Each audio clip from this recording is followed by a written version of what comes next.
Olá, bom dia, boa tarde, boa noite. Vamos continuar aqui nosso estudo das cartas de Paulo, né? Nós estamos no final mesmo, da primeira carta de Paulo aos Coríntios. Esse capítulo é o 16, e aqui na Bíblia de Jerusalém, ele tem até o título assim, de conclusão. A gente vai ver que ele faz uma série de recomendações, coisas muito práticas da vida cotidiana, que inclusive ajuda a gente a perceber nos estudos históricos, quando foi escrita essa carta, porque ele dá muitas recomendações com nomes de pessoas, né?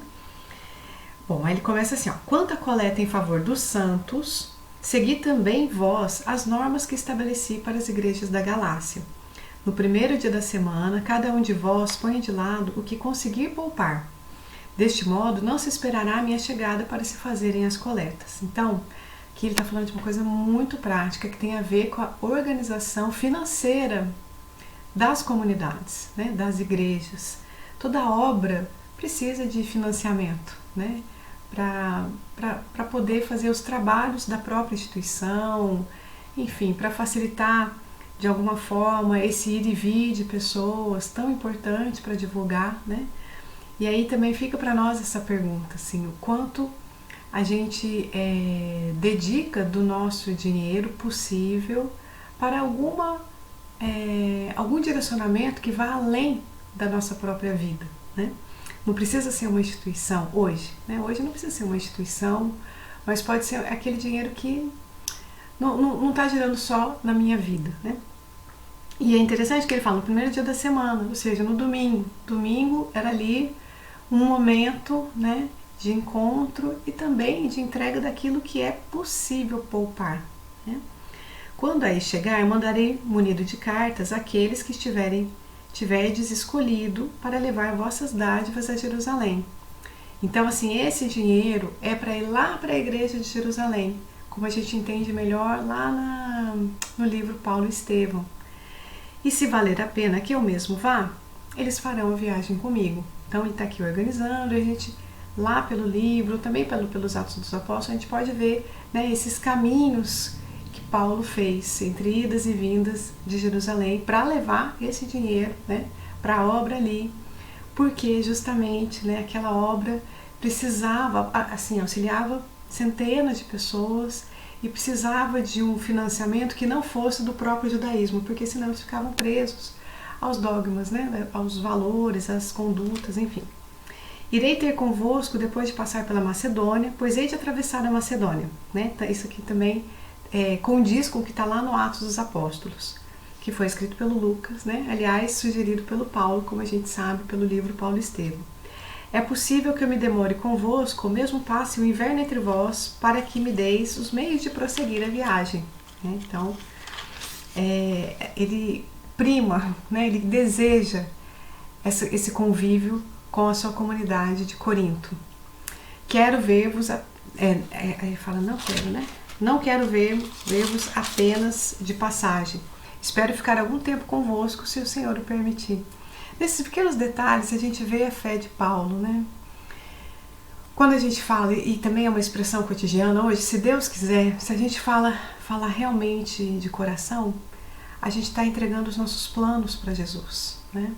Porque a gente consegue ver só uma parte. Os nossos desejos, os nossos anseios, as nossas preocupações têm a ver com a nossa percepção. Mas a visão do mais alto é infinitamente maior, né? Então, tem hora que um desejo, ainda que muito bonito, muito justo, não é o melhor para acontecer naquela situação, com aquelas pessoas envolvidas. Entre mentes, permanecerei em Éfeso até Pentecostes, pois aqui se abriu uma porta larga, cheia de perspectivas para mim, e os adversários são numerosos. Então, ali de onde ele está falando, né, agora já não é mais possível ficar por muito tempo. Ele sabia disso, né? No livro também a gente vê esses detalhes. Ele fica até determinado momento que ele sabe que agora não dá mais para ficar, né? Precisa partir para outro lugar. Ele não tem medo nenhum, né, da violência que ele sofre, não é isso, é saber que agora tem que deixar florescer as sementes, né, crescer, germinar aquelas sementes que ele deixou, e depois ele volta em outros momentos. Ele quer sempre saber da sua comunidade, né? A gente percebe também isso aqui no finalzinho.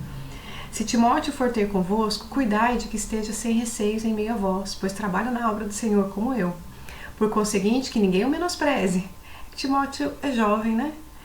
Por isso que acho que ele faz essa recomendação. Dai-lhe os meios de voltar em paz para junto de mim, pois eu o espero com os irmãos. Né? Timóteo é quase um filho para Paulo. Quanto ao nosso irmão Apolo, roguei-lhe insistentemente que fosse visitar-vos com os irmãos, mas não quis em absoluto ir agora, irá quando tiver oportunidade. Aqui tem uma notinha da Bíblia de Jerusalém, que vai falar, né, que parece ser um cuidado do Apolo, para não ficar estimulando aquelas cisões que tinham. Ah, eu sou de Paulo, eu sou de Apolo, né? Enfim. Então, parece ser um cuidado do Apolo também. Vigiai, permanecei firmes na fé, sede corajosos, sede fortes, fazei tudo na caridade. Ainda uma recomendação, irmãos. Conheceis a família de Estéfanas, sabei que são as primícias da Caia e que se devotaram ao serviço dos santos. Ah, os santos também é uma palavra que a gente viu aqui antes, né? Nesse estudo de hoje. E a gente entende santos, então, como aquele que está separado para Deus, aquele que separa a sua vida para Deus, aquele que se dedica muito à causa do Senhor, né? Tende, pois, deferência para com as pessoas de tal valor e para com todos os que colaboram e se afadigam na mesma obra. Então ele está dando aqui recomendações práticas. Olha, tratem bem fulano, respeita, né? Cuida de não sei quem. Então é um cuidado mesmo que ele está fazendo. Regozijo-me pela presença de Estéfanas, Fortunato e Acaio, pois supriram a vossa ausência, né? Parece que são as pessoas que foram levar a carta, né? E estão levando essa resposta. Tranquilizaram o meu espírito e o vosso. Sabei apreciar pessoas de tal valor. Então vejam que, enquanto ele fica sem notícia, é claro que ele fica preocupado com as suas comunidades. Saúdam-vos as igrejas da Ásia, né? As igrejas romanas da Ásia. Envia-vos efusivas saudações do Senhor. Áquila e Priscila. Áquila e Prisca, né? No livro Paulo Estevam é chamada de Prisca, porque Priscila é um diminutivo de Prisca. É um casal assim muito que a gente aprende a amar também, porque foram os primeiros, né, a serem os companheiros de Paulo por bastante tempo. Então eles são assim, praticamente irmãos de Paulo também, com a igreja que se reúne na casa deles. Saúdamos todos os irmãos, saudai-vos uns aos outros com ósculo santo. Então ele está falando aí com várias pessoas e ajudando essas pessoas, né, a se comunicar, a se amar, e tem esse cuidado inclusive com Apolo. A saudação é do meu próprio punho, Paulo, porque a gente sabe que há muitos momentos que ele dita e outras pessoas escrevem. Aqui ele está falando, não, eu mesmo que estou finalizando essa carta. Se alguém não ama o Senhor, seja anátema, né? Ou seja, está condenado. Aí ele coloca uma expressão aramaica aqui, que é maranata, né? Que quer dizer, vem Senhor. A graça do Senhor Jesus seja convosco, com todos vós está o meu amor em Cristo Jesus. E assim ele finaliza essa carta.